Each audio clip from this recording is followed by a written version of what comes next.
Hello.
उसको यार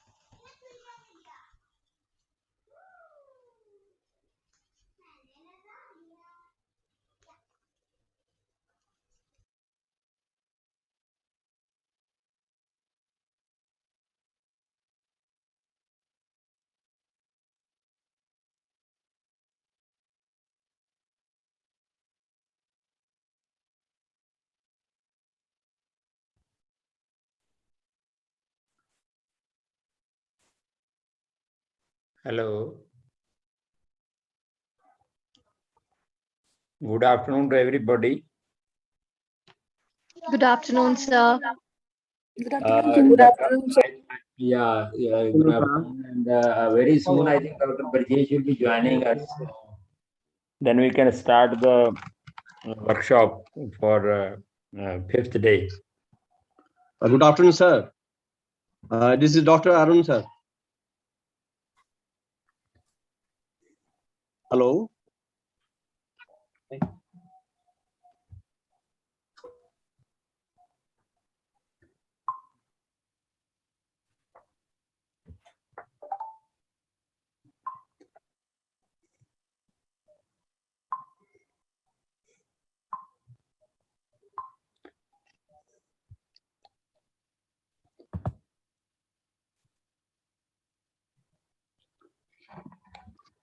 Hello. Am I audible, sir? Yes, sir, you are appropriately audible. Okay, thank you, ma'am. Shall we start, ma'am? In today's workshop, I think we can just remind ourselves that we shall have a chairperson as Dr. Veena Rathod, and Hello, everyone. Prestigious Government College, Paonta. And we shall be having moderator as Dr. Arun the Frag. Welcome, Arunji. Thank you so much, sir. He's from SKT College, Nahan. And our speaker of the day, as conveyed to me, is Dr. Elena Danilova from she's PhD Hello. Moscow from Russia. And Mr. Andrei Danilov, member of Russian Geographical Society, Russia. So I hope that when we start with the workshop, it will be very interesting, and we should be able to interact with each other as well. First 4 days also we have been getting very informative ideas from different topics also. So I hope that today's workshop will be equally fruitful. If any of you who is live on the online, so they also want to share their views on the conference as well as the workshops, he or she is also welcome. Thank you. Thank you.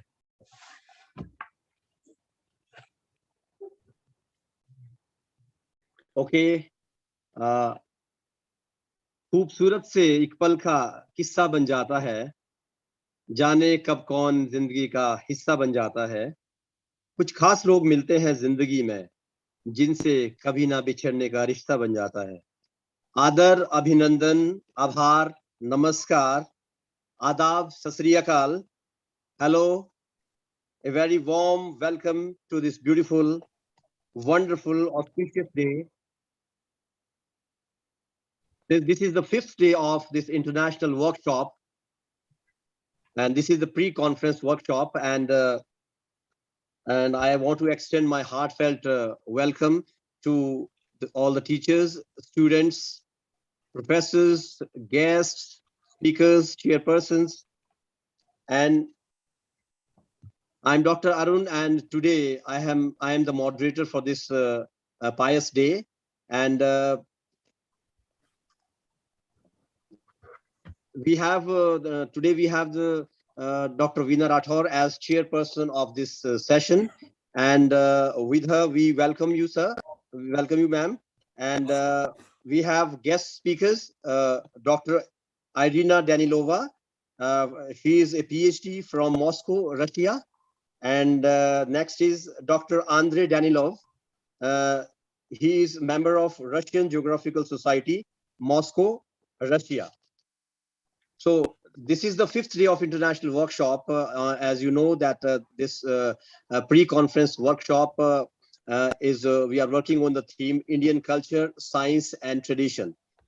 So it is being organized by Himalayan Forest Research Institute, HFRI, Shimla, and Science and Management Society, Himachal Pradesh, in collaboration with 24 degree colleges of Himachal Pradesh and Haryana.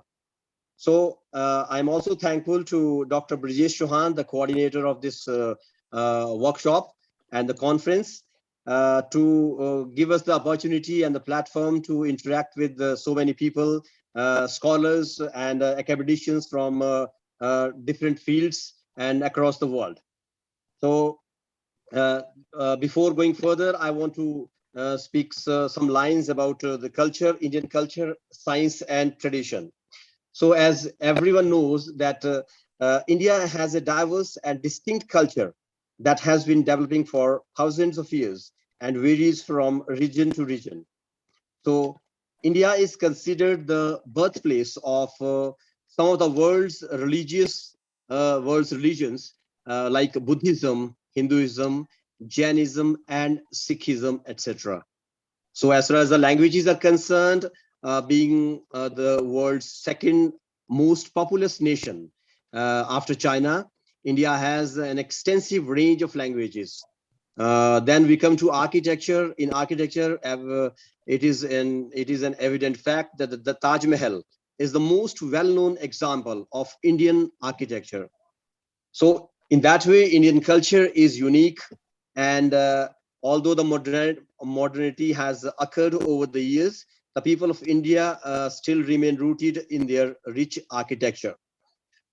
So we have today we have Dr. Veena Rathore as our chairperson. Dr. Veena Rathore is presently working as principal in Guru Gobind Singh Ji Government Postgraduate College, Paonta Sahib, and she joined college cadre in the year 1989, and she has a vast teaching experience of 32 years, and she has completed her MSc, MPhil, and PhD in botany from Himachal Pradesh University, Shimla, and Her topic of research has been forestry, and this is where she specializes in.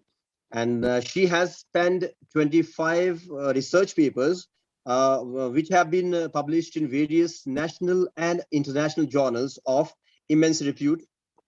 And she is a versatile personality.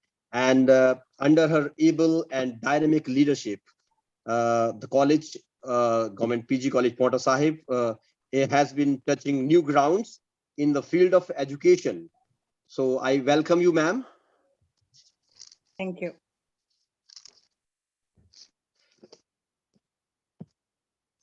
Talking about the speakers, we have Irina Danilova, who is famous as Alkagiri. She's a specialist in Ayurveda and Panchkarma, Grah Chikitsa, Himalayan Siddha Yoga, and palmistry. She is the teacher and leader in Ayurvedic courses for foreign students in Vasudeva Vilasam Ayurvedic Institute in Trivandrum on East Nada of Shri Padambhava Swami Temple. She is the founder of Lakshmi Travel Limited in Moscow. The company organizes yatras in India, Bhutan, Nepal, Cambodia, Bali, Tibet, and Altai. With the blessings of a Guruji, a Mahayogi Pilot Baba, going to Mount Kailash Mansarovar Yatra since 2014 with foreign disciples who study yoga, meditation, and Ayurveda. Her mission is to spread the knowledge and inspiration of Sanatan Dharma and Ayurveda in foreign countries. Irina Danilova graduated from Voronezh State University in 2002. She has a master's degree in cross-cultural communications. She did career in IT field in Moscow as a marketing and PR executive. From 2004, she started her journey to spiritual world, practicing Ashtanga Yoga. Yoga changed the way of thinking and brought her to a spiritual path. In 2008, she moved from Russia with her family and finally settled in India. She discovered the ancient text of 4 Vedas, started her Ayurveda study, found her spiritual master in Haridwar. In 2010, she got Diksha from Mahayogi Pilot Babaji, and in 2015, family sannyasa. Alkagiri passed many seminars and courses with a spiritual master and got several certificates in Himalayan Siddha Yoga. She is translating spiritual books into Russian and writing her own. So Alkagiri moved to Kerala with her family with the aim to find the roots of the most traditional Ayurveda therapies in 2014. She got connection with Vasudeva Vilasam Ayurveda Vaidyasala and nursing home, one of the oldest and the most traditional houses in Kerala. She studied and practicing Ayurveda and Panchkarma in Vasudeva Vilasam Ayurvedic Institute, as well as Kalaripayattu, the oldest martial art on the world, in Trivandrum, East Fort. Alkagiri is doing online reading of Bhrigu Samhita and organizing different pujas as well as yagyas and temple ceremonies for the foreigners in India.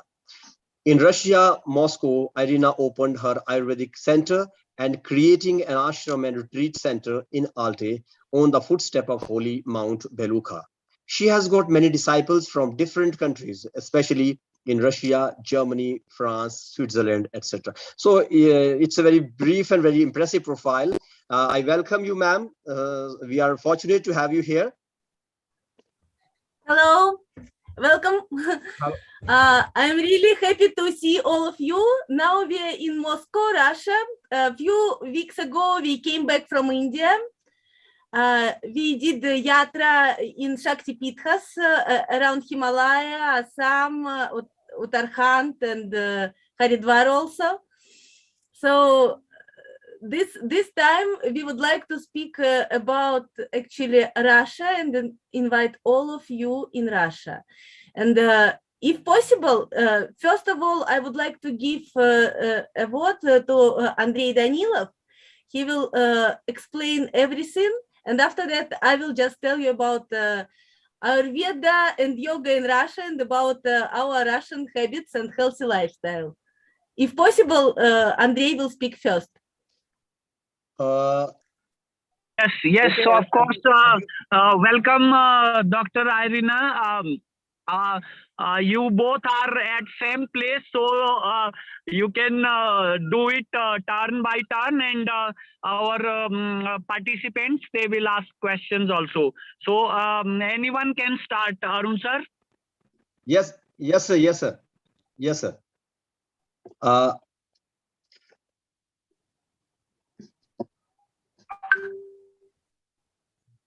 Irina ma'am, Danilova ma'am, can you can start you can start your No. Okay. I want to ask you first. Andrei will speak. After that, I Okay, will speak. okay, I will start. okay, that's no problem, ma'am, that's no problem. Hello, everybody. Namaskar. My name is Andrei Danilov. I am from Russia, and for many years now, I travel with my family. And actually, as we travel around the world, mostly in Asia, in Asian countries, we made this our professional, we made our hobby, let's say, our profession. So now we, for several years already, run our travel agency, which mostly brings Russian people to India and other countries. You call it yatra, we call it visiting holy places, places of force. Of course, mostly to Himalaya mountains in India, Nepal, and Tibet. And little by little, we bring up our long-term dream to invite foreign people to Russia. This year, we already made a trip to Altai Mountains with people from Canada, people from Saudi Arabia. So it was kind of an international group, a very interesting experience. And we really hope to invite you to Russia. Because, well, let me try to speak about Russia in 5 minutes, which is actually hard to hard to do, because Russia is so big, and its history, its culture, kind of unexplainable, especially in such short time frames. And of course, I don't know much about it, because I don't know, maybe even a lifetime is not enough to understand and to get the knowledge of all traditions, all history. But it is a very interesting experience to actually search and always find some new information about my own country, about my own culture. And of course, it is a great pleasure to share, especially with people from abroad. So Russia, maybe you know, we have a symbol. Our main symbol is a two-headed eagle. One head is facing west and one head is facing east. So this symbolizes like a connection of two different worlds, and Russia in between. Western culture at the same time with the different cultures from the East. which are very different in many ways, but somehow we connect. Somehow we connect these traditions and make it our own as a great mix, but in a very unique style, in a Russian style. Maybe sometimes funny, maybe sometimes hard to explain and unlogical, but it is what we are. This is the Russian way, our way of living, our way of exploring the world, and actually dealing with our world and with other people and other countries.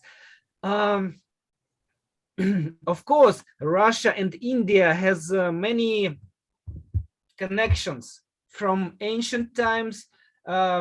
Well, trades, cultural exchange, scientific,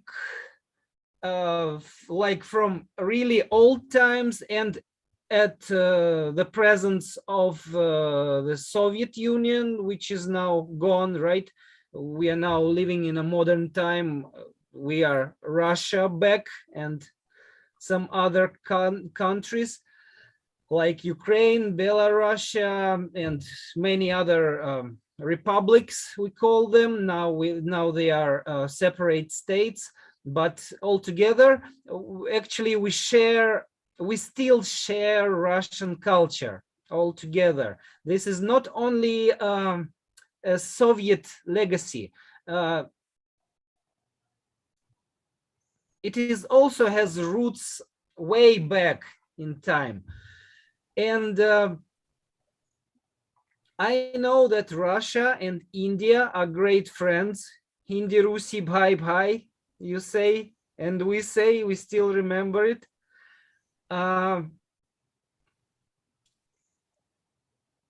And this is a great pleasure because political situation in the world and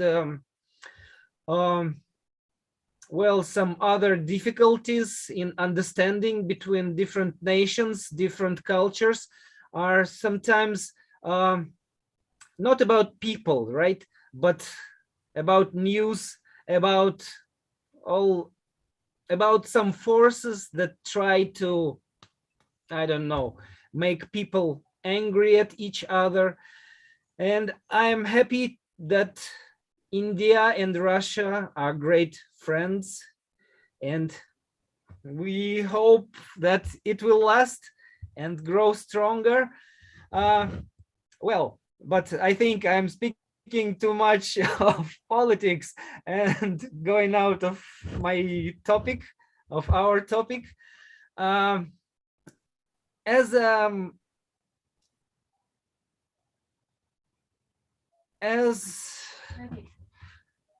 As for Russia and its culture and its places to visit, of course, for the first time, and actually for several times, Moscow and St. Petersburg are two capitals of Russia. Russia has two capitals. One is Moscow, the official capital, and St. Petersburg. We call it the northern capital or the cultural capital of Russia. So St. Petersburg, actually, it is a city museum itself. So every street has a historical value, cultural value, and its history. And of course, there are thousands of museums, galleries in this great city full of history. And Moscow, of course, it is not only the largest city in Russia, it has a great history and a lot of places to visit and a lot of stories to tell. But Russia is not only capitals. We have a large territory still unknown, which is covered by forests, covered by like northern territories where where you hardly find people even traveling for a week, right? You can hardly meet even a person. And we have many really ancient cities like Moscow and St. Petersburg are relevantly young cities. In Russia, we have much older places like former capitals and spiritual destinations. We also have our own holy places, our own temples, and our Christian Orthodox culture, traditionally official in Russia, as well as Muslim religion, growing stronger year by year, but it has also a great long-term tradition in history. For example, in Tatarstan, a part of Russia, a little east from Moscow, we have a city of Kazan, a great place of history, which connects Orthodox Christian traditions as well as Muslims for centuries. So for ages, people of different cultures and different religion stay there, living peacefully and friendly side by side, which is amazing in a modern world where people are separated, right? Where there are forces trying to separate one group from another.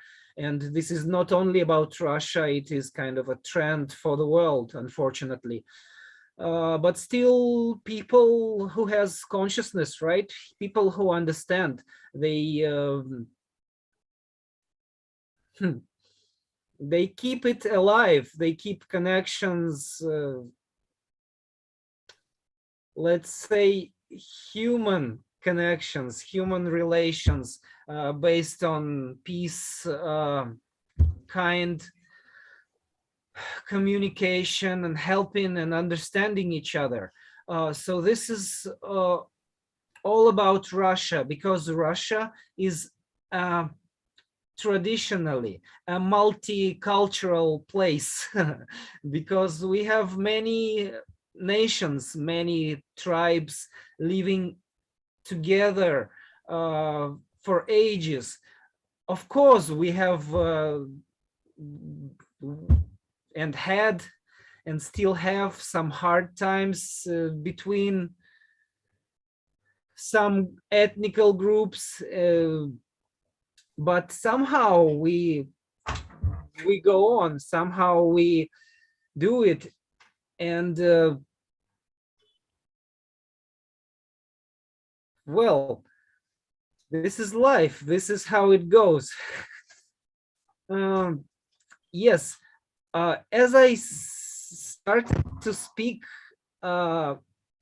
Russia and India has connections, but I wanted to remind about not so long ago expeditions of Nicholas Roerich. Of course, you know this great artist and spiritual master, not only for Russia, but for the whole world. His artistic legacy has a great value, and I don't know, it is like universal. So he together with his wife, Yelena Rorik, had a great expedition, which is called Altai Himalaya. And the main idea was, the main goal was to explain and to scientifically prove the connection between Russia and India through Mongolia, through Tibet, through Himalayan kingdoms. He had a great travel from Russia by the routes of the Silk Way, by the ancient paths of Silk Way, like the trade routes, the spiritual paths, the pilgrim routes. They made this travel, and they made it possible.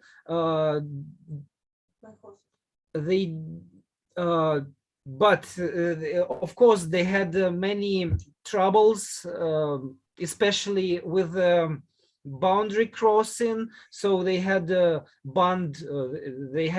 problems with the China government, which banned their travel to Tibet. So their expedition had a hard time. A winter, they had to spend winter in the high mountains of Tibet. They lost many men, they lost many horses, but still they did it. After all, things went on, things went better, and they did it. And their idea was successful, and so they proved finally not only the possibility, but the connection and the similarity of our cultures, traditions, as well as even languages for the whole world. They made it visible. So this is the most important part of, actually, in my opinion, this is the most important part of Nicholas Rorik's work, and the whole idea of his life, I would say, to actually connect nations and prove that we are one humankind. So yeah, and speaking about Nicholas Rorik and his legacy, as you know, of course, in Himachal Pradesh, you have his final destination, right? He spent the last years of his life in India, because unfortunately, as he was a great patriot of Russia, he was not allowed to come back to Russia by the Soviet government. Well, they somehow they convinced him as an American spy or something. There were different strange stories, but yes, he was banned to come back to his motherland. So he spent the last about 20 years in India, in Himalaya.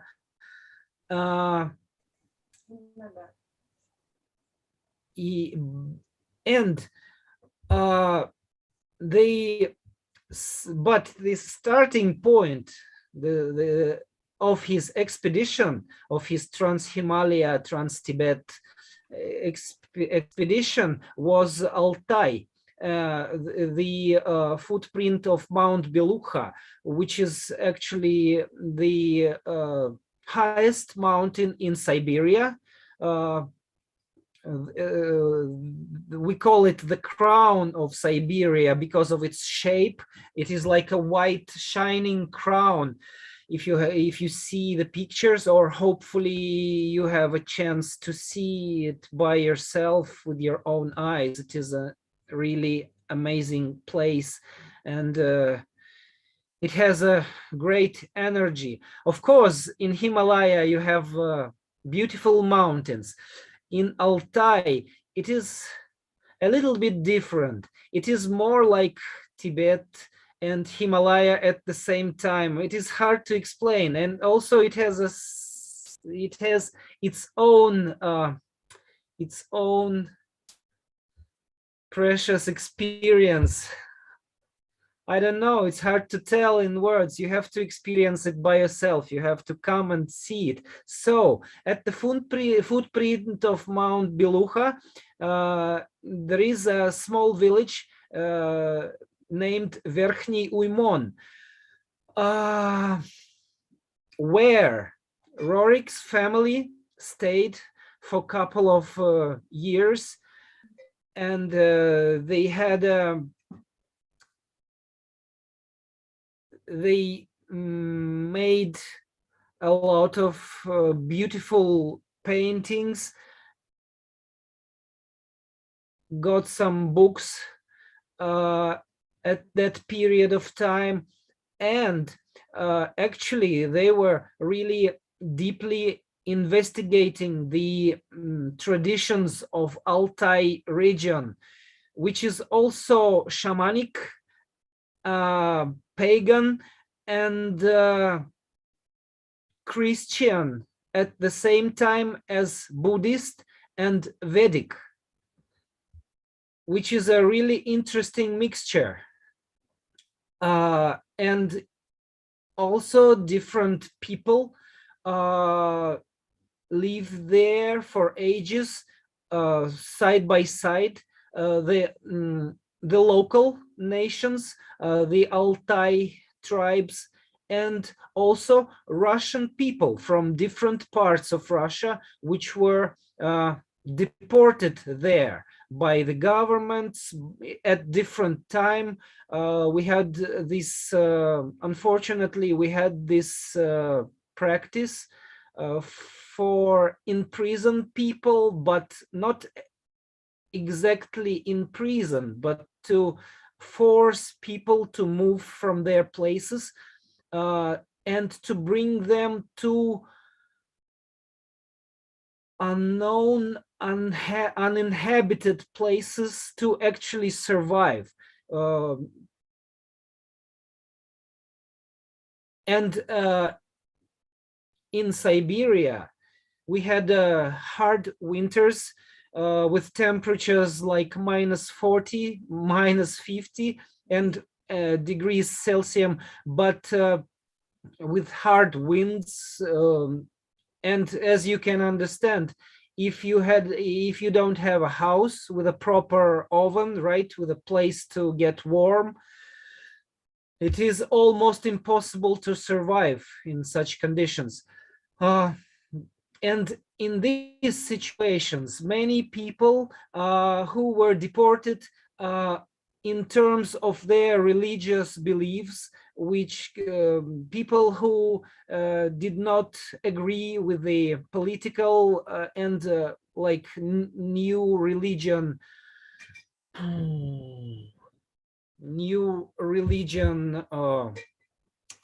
situations, they had to survive in completely new conditions, building a new places to live, and the people who finally went through these hard times settled there and still carry on with their traditions. They still keep their beliefs. They still, and it goes on until now. So for centuries, they kept their traditions. They preserve religion and cultural legacy which we still have now. And this is a unique situation because, as you can understand, I think, at Soviet time, the religion in our country was completely banned, like any religion. And it made it even harder to keep traditions. So it was completely illegal, and people could be killed only because somebody anonymously, I don't know, write some letter that he thinks these people are praying or something like this. So this could be a simple reason to execute a person, to actually kill families, to kill the whole villages. This is a very hard situation. Fortunately, we passed it, and fortunately, we still have people like the keepers of traditions, the keepers of this ancient knowledge, and this is really amazing. And we really hope that we can share this with people from other countries, especially with Indian people, because it is unbelievable, but the similarities are obvious. And as we have boundaries now, we have politically made separations. Not so long ago, it was a one nation, it was one people. And this is what can be explored, what can be seen, if you can see, if only you want to see, actually. And yes, so in Altai Mountains, Rorik family found society and a cultural society, and they had a very small, very tiny museum, but it is of a great force and of a great value because of the original pictures, and it was actually the place where Roriks lived. It still has their energy, and there are people who are preserving this and keeping this alive. So this is a great place that we would really like to share. Also, maybe you know the Tibetan legends of Shambhala, the places where gods live, the places where holy spirits, the Mahatmas, and the masters, the spiritual masters of our planet, stay. And they say Shambhala, the gates, right? The gates of Shambhala are somewhere in Tibet. But Nicholas Rorik said that gates of Shambhala are not only at Tibet, but also at Altai. And of course, we never know. Of course, this is something unprovable. And this, we can say that these are only legends. But we have really interesting places there, the places of great power, and the places connected by legends with these ideas, and all those fairy tales and old stories. Of course, they are only stories, but we have places. We have, for example, we have a legend of Bellavodia, which is literally can be translated like the place of white water. It is the same as the story of Shambhala. It is the same story, but with Russian context, right? And from the ice, from the glaciers of Beluga Mountain in Altai, they're running a river called Akem, which is translated the river of white water. So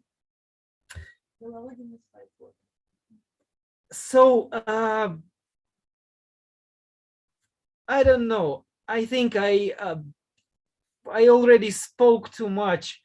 And yes, I'm Dr. Brijesh. I welcome you in this session again, and you both are looking so excited, and rarely I find people from Russia speaking so good English. Otherwise, you speak 98-99% Russian only. One of my question for both of you is that one is that Russian people are so strong, healthy people, and Russia is superpower also. So what is your message to us? We also want to become superpower or world leader. You know India, you know Russia, and Russian people, they have made Russia as superpower for long time now. So what is your message to us? How we can become superpower? Irina will explain later on, but it's your turn. A brief answer on this point, this question. Okay. Well, first of all, I would say that India is already superpower. India is already the world leading culture and country. This is obviously like speaking to give some advice. If you want to hear from me, do physical exercises, any. It could be yoga, it could be like jogging, it could be even walking in the forest. Eat healthy food. Make how do you call it? Use cold water.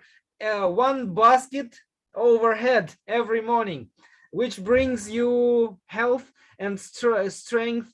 And walk barefoot. In India, you do it. So you already know everything. All the tools are in your hands. Just go for it. This is it, I hope. And difficulties always make you stronger. So Oh, yes, pass through all your difficulties. God give you only situations which you can just in which you can survive and become stronger. Yes, Irina, I am of the opinion that Russian people are so strong, and you are because I am from the field of physics, and physics is that branch of science which deals with instrumentation, and I know Russian guns and Russian instruments. They are world class masterpiece, in fact, and your factories, they produce real things. That's why we are planning a trip to Moscow, St. Petersburg, to see the things practically there, what all you do there, and what is your lifestyle even. You are welcome, first of all. Most welcome, of course. And we hope to invite you and actually make it possible. Yeah. We can organize conferences in Moscow as well as in St. Petersburg, and also we invite all students and professors to Altai Mountain, because Altai is very much similar to Himalaya, and you will enjoy there. And it's our natural treasure, and it's very close to the border of China and India. connect all Himalaya with our Siberia, and still no roads and still no flights available, direct flights, or all connections through Moscow.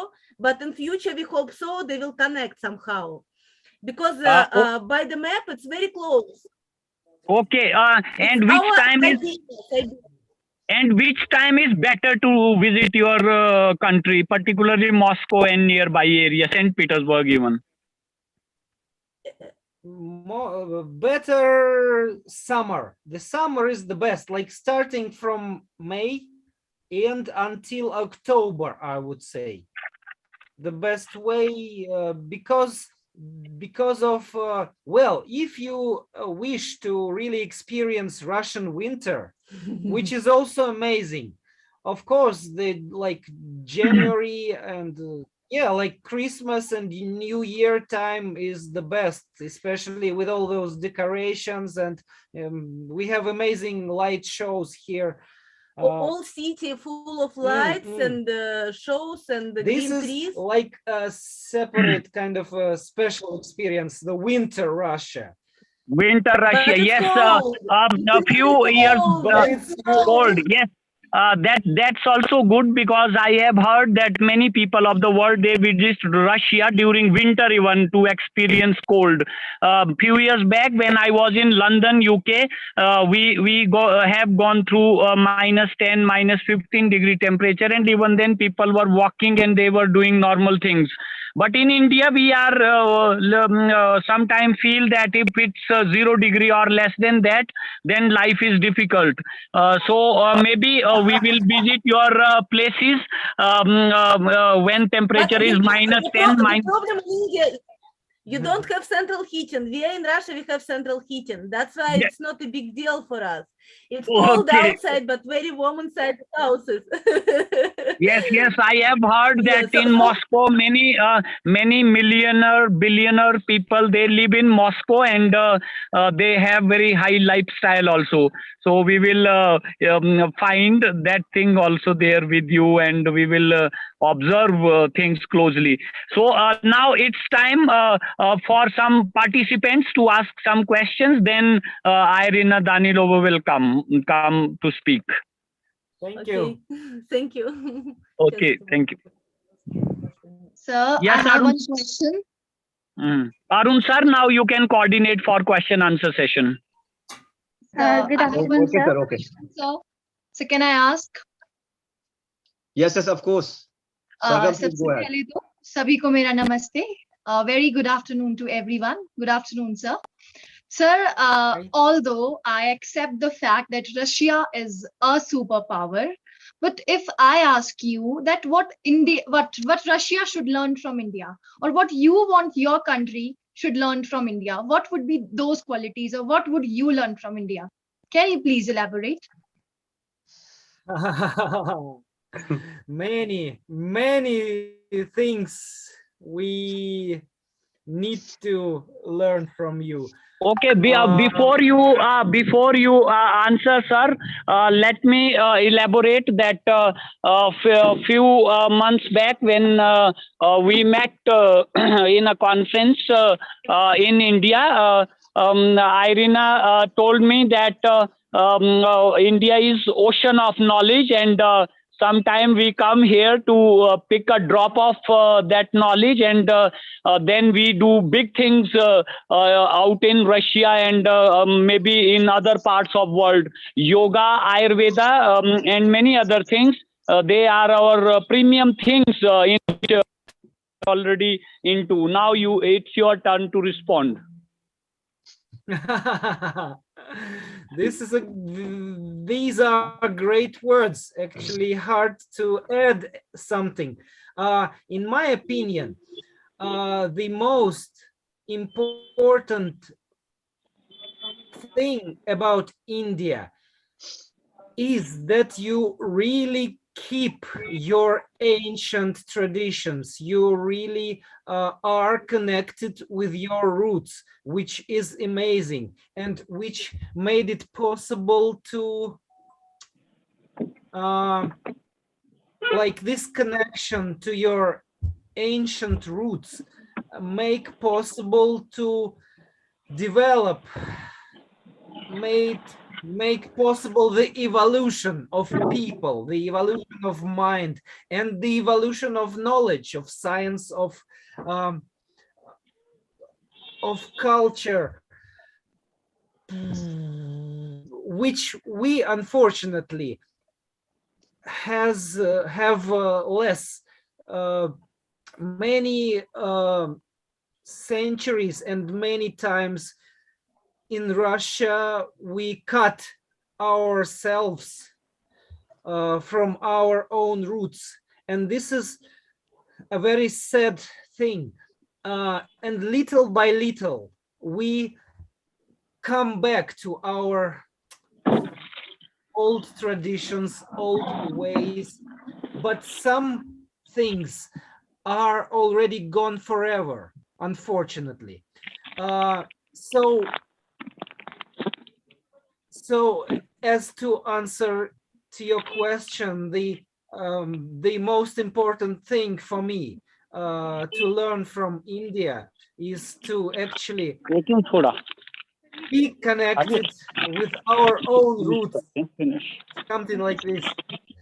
Thank you, sir. Thank you so much. Any other participant who want to ask question? Yes, sir. Yes, sir. Yes, Mavi. Mm. You can ask. Good afternoon, sir.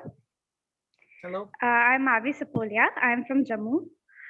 Sir, as we all are talking about different cultures of the world and the similarities between Russian culture and Indian culture, I would love to hear more about this, like the similarities between Indian culture and Russian culture. And also, I would like to ask, what do you like the most about our Indian culture?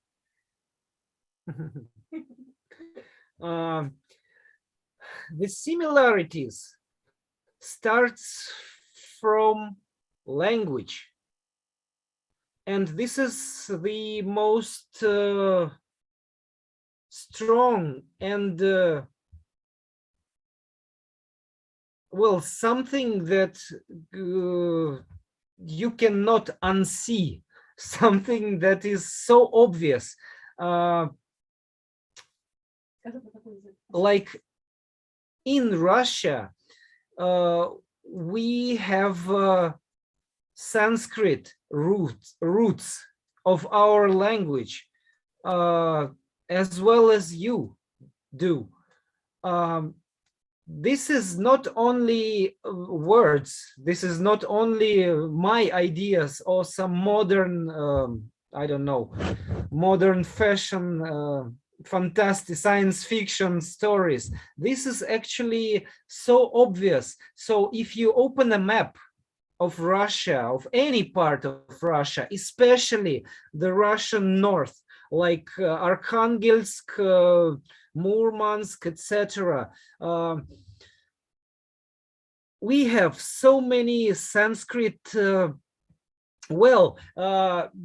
as linguistic science says, the language preserves mostly and longer, the longest in toponyms, the names of places, right? The names of rivers, the names of lakes, the names of some mountains, yes, etc., etc. So can you imagine all our rivers, like 99% of our rivers in Russia, of our lakes, of valleys and mountains are Sanskrit words.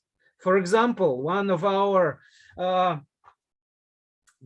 one of the biggest, we have many great rivers in Russia, but one of them is called Kama. You know Kama, you know Kama Sutra, right? You know what Kama, love, in Sanskrit is. And this is only the, it is so obvious. You can check by yourself. You don't need to believe me. You just open a map and you will find Moksha, Kama, Shiva, Ganesha, like, so it is so... Yes, sir. Yes, sir. I've heard about this. I have read about this before. That's why I was asking you this. And yes, there are a lot of similarities between these. So what do you like most about the Indian culture? Like, if you ever visited India, have you ever visited India before? As I like to eat a lot, I really enjoy Indian food, especially South Indian. Especially all those idli dosa cultures are my favorite. So your culinary, how do you call it? Culinary, like food making traditions are my number one experience in India. I also like cooking. I also kind of this is my one of my hobbies. Like to make some new recipes, to explore some new recipes and spices. So I really enjoy making something new based on your traditional kitchen. And as I think of myself as a Hindu, I really respect your religion and all your cultures fully in any ways, in many styles. Thank you so much, Thank sir. We you are very honored. much for your question. Any other participant who want to ask question? Yes, sir. So my name is Prikshit Chauhan. I just want to ask which city is famous in Russia and why? Sorry, come again? Can you hear me right now? Yes, yes. I just want to ask which city famous in Russia and why?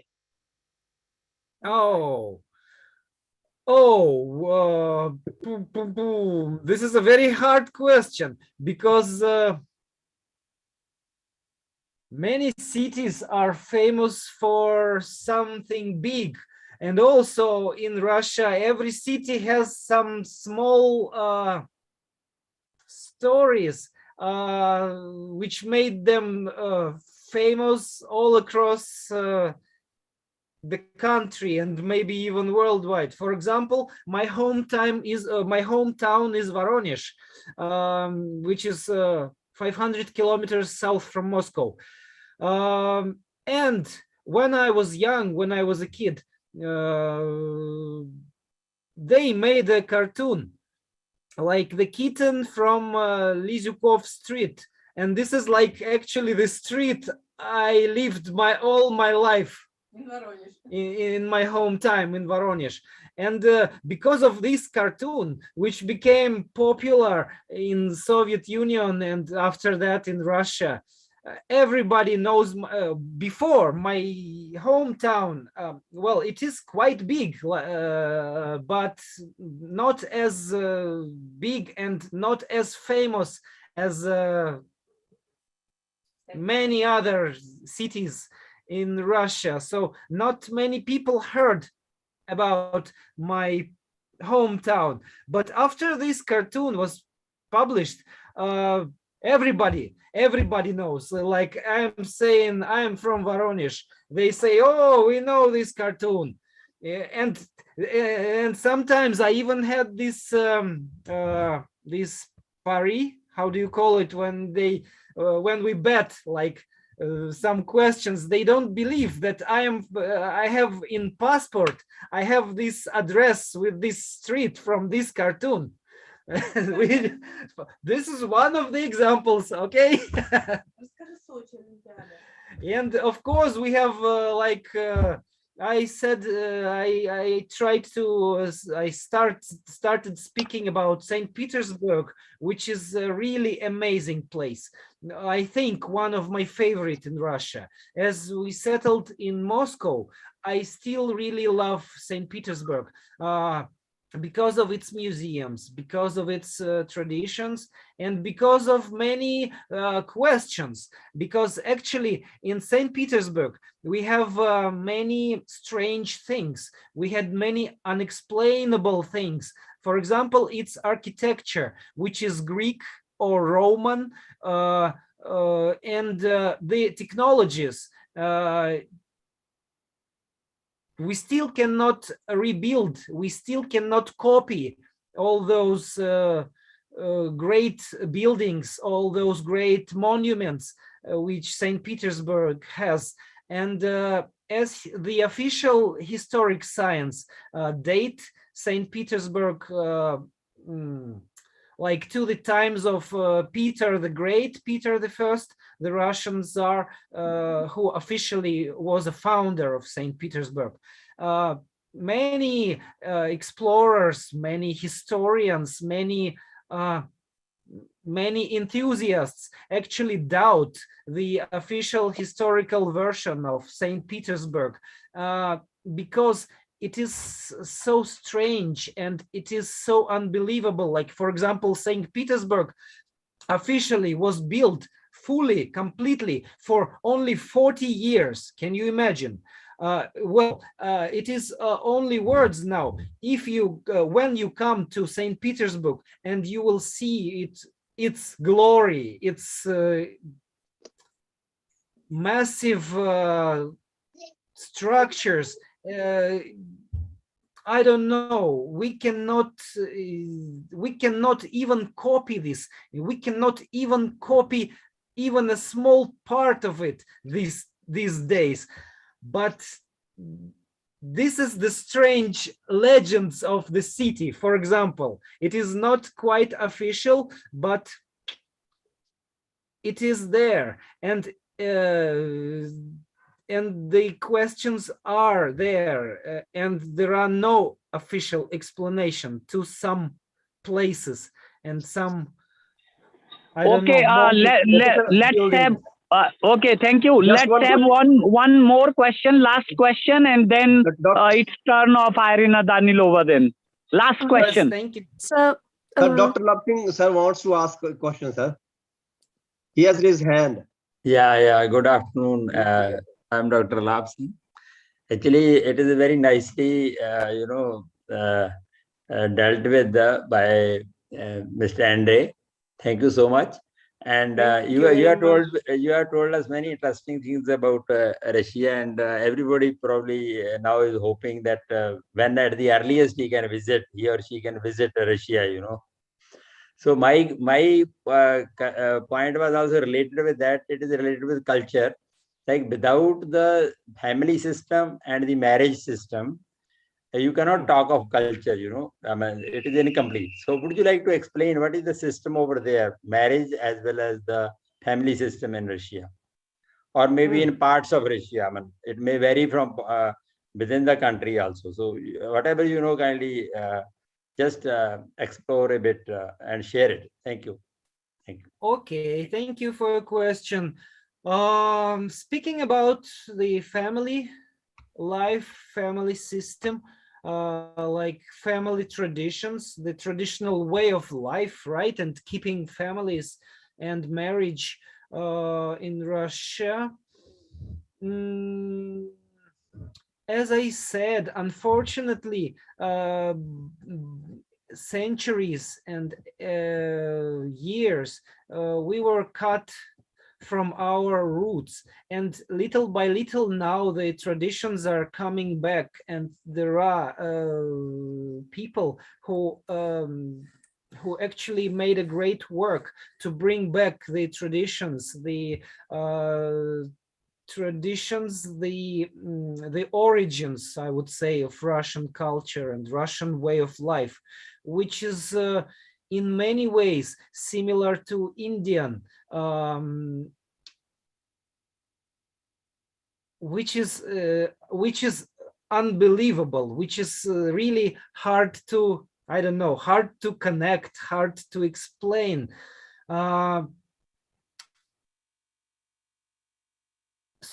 So we keep families, we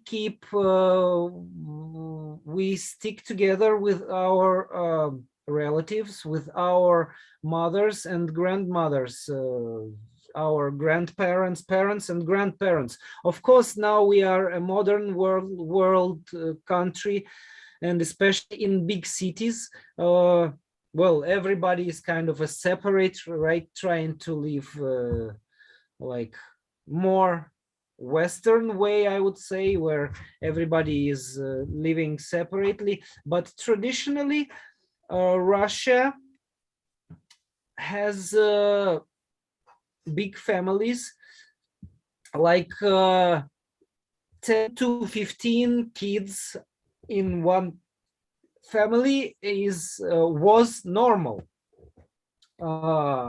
because this is like a country style, right? The originally Russian people lived more with nature, like not forming big cities, but living closer to nature, doing agriculture, doing like planting some something to eat. And of course, this was economically economical. There was an economical reason, right, for bigger families, where you can if you have more people, if you have more hands, you will be stronger, you will be more wealthy. This is one thing. And speaking about marriage traditions, like, of course, now many people are most